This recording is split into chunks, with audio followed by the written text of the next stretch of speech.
Fear will always block you from succeeding and getting to the next level. My fear has always been that I'm such a novice in the watch space, and there's such an influx of watch experts on YouTube that what would I have to add?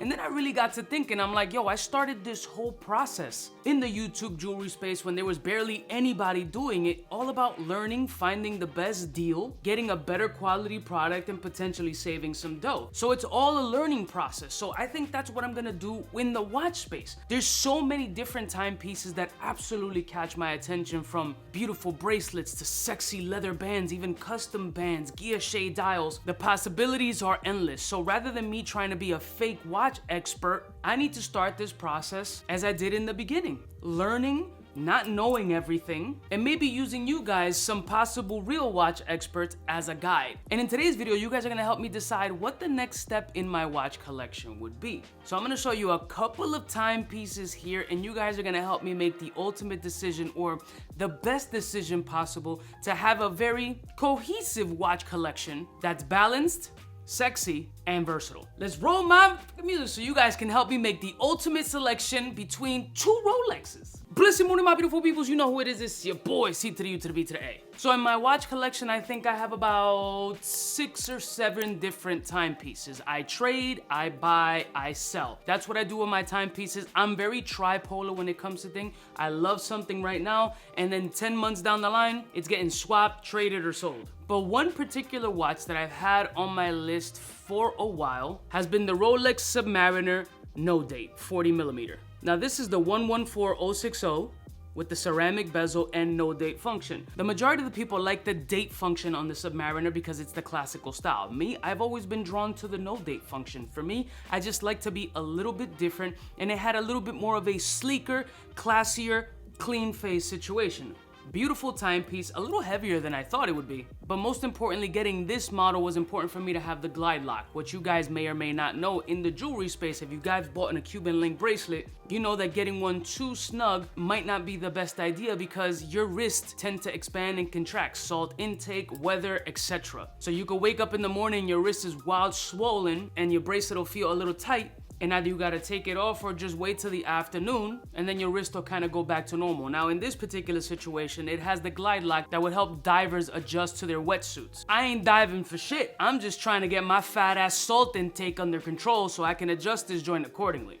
I'm fat. But the Rolex Submariner is an absolute beautiful timepiece, ultra versatile, but it's a functional watch. I'm wearing this watch to beat the shit out of it. I'm not here to prissy it up and walk around with a polishing cloth. This is a tool watch. This is a watch to be worn daily, hit against a table, work, do whatever you gotta do, because that's what this watch was intended to do. Now don't get me wrong, this is an absolute overall perfect watch, dress up, dress down, etc. But honestly, I feel like for a dressier option, especially somebody who wears gold as much as I do, I need something with a gold tone, which is why I initially got my two-tone Rolex Daytona 116523 with the white dial. I got it for a very nice deal. It's a beautiful timepiece, two-tone, which is pretty much frowned upon. A lot of people don't like two-tone pieces. They're like, that's not my type of flow. You either get stainless steel or you get all gold. Two-tone is pretty much the red-headed stepchild in the watch space to a lot of people. I've never felt that way. I thought two-tone was a perfect balance for somebody who wears contrasting metals. It has the versatility, it has the look, it has the sex appeal, and it has the wow factor. The Daytona is an awesome sports watch with an element of class. Pedigree, lineage, aesthetic, it has everything. Chrono features, etc., right? So I've had this for a while, but now that I have the Submariner, I feel that this not necessarily is losing its place, but I'm conflicted. Because when I think of a dress watch, I don't automatically go to the Daytona, although it's been a conversational piece. Everybody asks about it. Everybody just, in having conversation, people just look at the wrist. It's really a great icebreaker, and a Daytona is a Daytona. But then in having the Submariner, I feel like the perfect complement to it would be a presidential, AKA the Day-Date 36mm double quick 18238 with the Champagne Factory diamond dial. This is my problem right now. In having a properly balanced collection, which option would you go for? And let's take a closer look at these pieces to see which one feels the best balance, and you guys maybe can help me make the determination what way should I go on based on an overall balanced collection. Let's go. So we got the two-tone Rolex Daytona. Absolutely beautiful, stellar piece, really good condition. It has some wear. It's a watch to be worn. It has that two-tone aspect. It does have some dressy features, but then the presidential 36mm for me is almost perfect. Now, this is an older model. The band has some stretch on it. A lot of these older ones will have some stretch. This is a double quick, which means you can change the date function and the day function independently without having to roll a full 24 hours. It has the diamond and little baguette markers, and the day wheel is actually in German in this particular piece, but this is more so an example. It's a beautiful piece. It's from the late 80s, if I'm not mistaken, and it's a very sexy, handsome timepiece.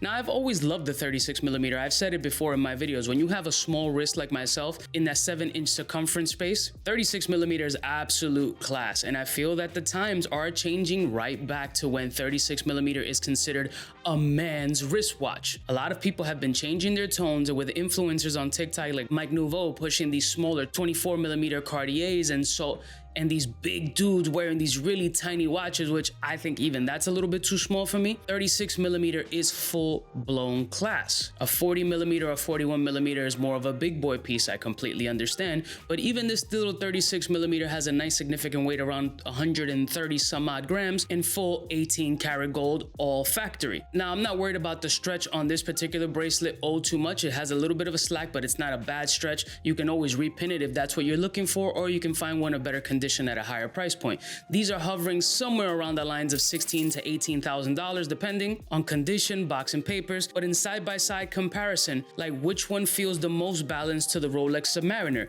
Is it having these two timepieces? You have your sports, daily wear, swimming, boating, sports, and then you got your dressy black tie affair, suit and set. Like, this combination here just screams well balanced and beautiful. But then this combination here screams kind of like big boy flex. You got a chrono, you got a two-tone, you got the dress factor. They're both 40mm, two different generations. It's a very confusing balance. Like, for me, these two feel just sport watches. You're battling sport watch to sport watch, and the only difference between them, other than the chronograph, obviously, is the gold tone variant. But this one is kind of no confusion. This isn't a chill watch. This isn't a going out to play ball. This isn't a boating watch. This is its purpose. Business casual, full dress, tuxedo, full suit, going out, shoes, decked out to the nines. This is chill, casual, balling. There's a big difference in separation between these two, but there isn't so much here. Now, what do you guys think is the proper balance? Is it keep the Submariner? You have your Submariner and have your quintessential day-date 36 classical piece, or a Daytona is a Daytona, legendary pedigree, rough, rugged, and raw with still a dress appeal. Now, price point, they're hovering around that same price point. Again, pricing depends on box, papers, condition, etc. I'm not talking about pricing at this point. It's more so to balance out the collection accordingly. Which one of these two would complement the Rolex Submariner accordingly? If you look at these three together, which one of these really catches your attention as far as a well-balanced situation? That's the conflict that I'm going in, and I would love the audience's opinion on these type of pieces. So, not to make the video super complicated, as a watch novice, one,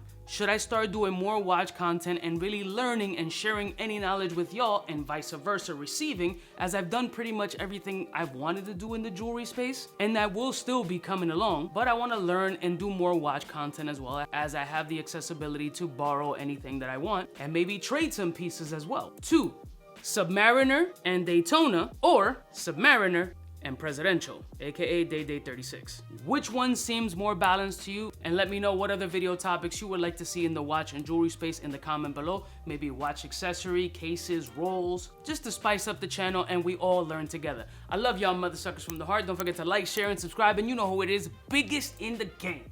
Smooches.